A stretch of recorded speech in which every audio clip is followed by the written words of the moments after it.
डोंबिवलीमध्ये जी घटना घडलेली आहे अत्यंत दुर्दैवी घटना आहे। ज्या मराठी मुलीला आज मारहाण झालेली आहे या घटनेचा पहिले तर मी तीव्र शब्दामध्ये माझ्या पक्षातर्फे निषेध करतो आणि या मुलीवर ज्या नराधमाने हा हल्ला केला आहे त्याच्यावरती कठोर कारवाई करण्यासाठी पोलीस अजून कोणाची वाट बघतायत हा प्रश्न सर्वसामान्यांसमोर पडतो। दुपारी ही घटना घडली आहे आणि अजून तो व्यक्ती पोलिसांच्या हाताला भेटत नाही याचा अर्थ की पोलीस कुठेतरी डोळे झाक करतायत का।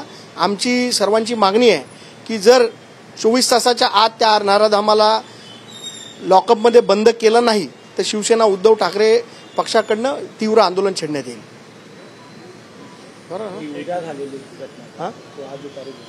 नाही आज दुपारी ठीक आहे मग बोलू ठीक आहे ना काय ठीक आहे ठीक आहे ना।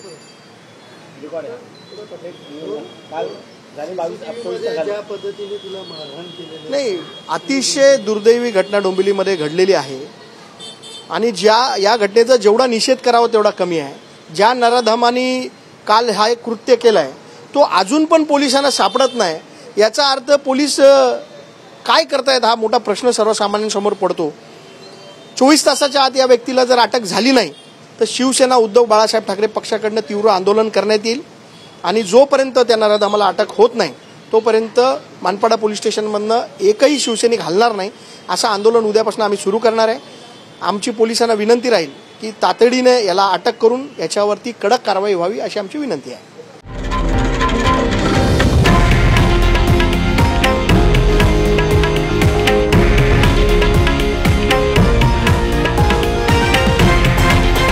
हे आहे देशातील नंबर 1 न्यूज नेटवर्क आणि आपण पाहत आहात TV9 मराठी, एकमेव।